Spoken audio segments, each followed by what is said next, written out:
Assalamualaikum dan salam sejahtera. Pohon betik tiada berduri, tumbuh bersama bunga melati. Izinkan saya perkenalkan diri kepada hadirin yang dihormati. Nama saya Iris Aisyah Sofia binti Muhammad Azan Shah dan saya berumur 11 tahun. Saya belajar di Sekolah Kebangsaan Metodis yang terletak di Pekan Tanjung Malim, Perak. Hobi saya ialah membaca kerana dengan membaca dapat meningkatkan pengetahuan saya. Cita-cita saya pula ingin menjadi seorang pensyarah.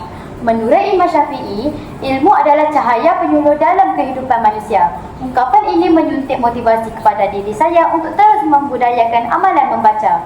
Dalam video ini, saya amat teruja untuk kongsikan mengenai sebuah buku yang telah saya baca, iaitu buku yang bertajuk Kajian Karya Agung Lama Hikayat Hang Tuah. Buku ini merupakan karya penulis yang bernama Nur Anis Sabiri. Ia diterbitkan pada tahun 2018 oleh Kontemplasi Sendirian Berhad. Buku ini mempunyai 40 halaman bercetak dan 11 isi kandungan. Ia berharga RM14.50. Bagi saya, harga buku ini adalah berpatutan dan mampu dimiliki oleh pelajar seperti saya. Buku ini telah berjaya menarik perhatian saya kerana ia merupakan karya agung Melayu lama yang membincangkan pelbagai peristiwa yang pernah berlaku pada zaman Kesultanan Melayu Melaka. Hikayat Hang Tuah telah menjadi khazanah yang bernilai kepada negara kerana ia menggambarkan tentang kesetiaan seorang rakyat kepada raja, bertepatan dengan salah satu rukun negara kita, iaitu kesetiaan kepada raja dan negara. Ayo kita ungkapkan istimewanya seorang Hang Tuah. Laksamana Hang Tuah merupakan seorang pahlawan berbangsa Melayu yang sangat terkenal pada zaman pemerintahan Kesultanan Melayu Melaka pada abad ke-15. Beliau dilahirkan di kampung Sungai Duyung, Melaka pada tahun 1444. Beliau mempunyai 4 orang sahabat karib yang terkenal, iaitu Hang Jebat, Hang Kasturi, Hang Lekir dan Hang Lekiu yang turut sama berkhidmat kepada Sultan. Terdapat 3 peristiwa utama yang telah diangkat bagi membuktikan ketaatan Hang Tuah terhadap Sultan Melaka. Peristiwa pertama adalah mengenai perkahwinan Sultan Melaka dengan Tun Teja. Kemudian peristiwa peminangan Puteri Gunung Redang dan perbincangan pertarungan Hang Tuah dan Hang Jebat. Hang Tuah telah menggunakan kebijaksanaan dan kewibawaannya dalam menjayakan semua tugasan yang diamanahkan. Kepahlawanan Hang Tuah pula telah tersebar luas di seluruh pelosok Nusantara apabila beliau telah berjaya mengalahkan seorang pendekar Jawa semasa mengiringi Sultan Melaka ke Majapahit. Rentetan kejayaan Hang Tuah dalam 3 peristiwa besar ini menyebabkan Hang Tuah dicemburui oleh pembesar-pembesar di istana sehingga beliau telah difitnah berzina dan dijatuhkan hukuman bunuh. Atas kebijaksanaan bendahara, Hang Tuah telah diselamatkan dan disembunyikan.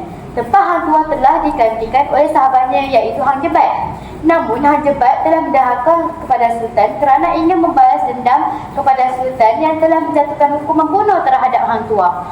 Sultan terpaksa melarikan diri disebabkan onar yang dilakukan oleh Hang Jebat. Melihat kekacauan yang tidak lagi mampu dibendung, bendahara telah menceritakan kepada Sultan bahawa Hang Tuah masih hidup.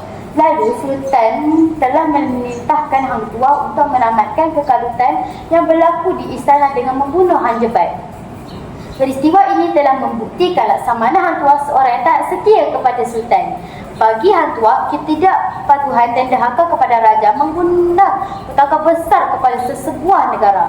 Terdapat 20 versi hikayat Hang Tuah yang bertulis tangan telah ditemui di England dan Belanda. Ini menunjukkan bahawa hikayat Hang Tuah bukanlah sekadar mitos sahaja.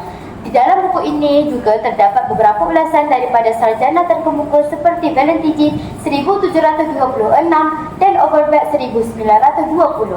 Kedua-dua sarjana ini menyifatkan hikayat ini sebagai khazanah sastera Melayu paling berharga dan mempunyai mutu segi sastera yang tinggi. Manakala Zakbar berpendapat hikayat Hang Tuah ini merupakan lambang kesatriaan dan kepahlawanan bangsa Melayu.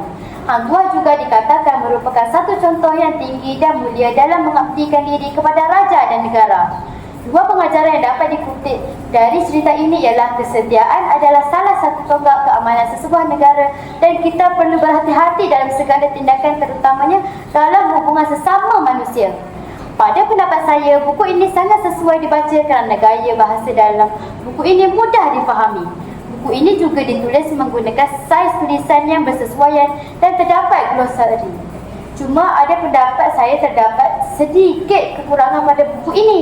Kekurangan tersebut ialah lakaran grafik buku kurang menarik dan tidak berwarna. Seharusnya ia perlulah menarik dan berwarna supaya dapat menarik perhatian pembaca cilik seperti saya. Sekali lagi saya menyatakan bahawa buku ini sangat menarik untuk dibaca kerana kita dapat menghayati karya agung Melayu lama. Sekian, terima kasih.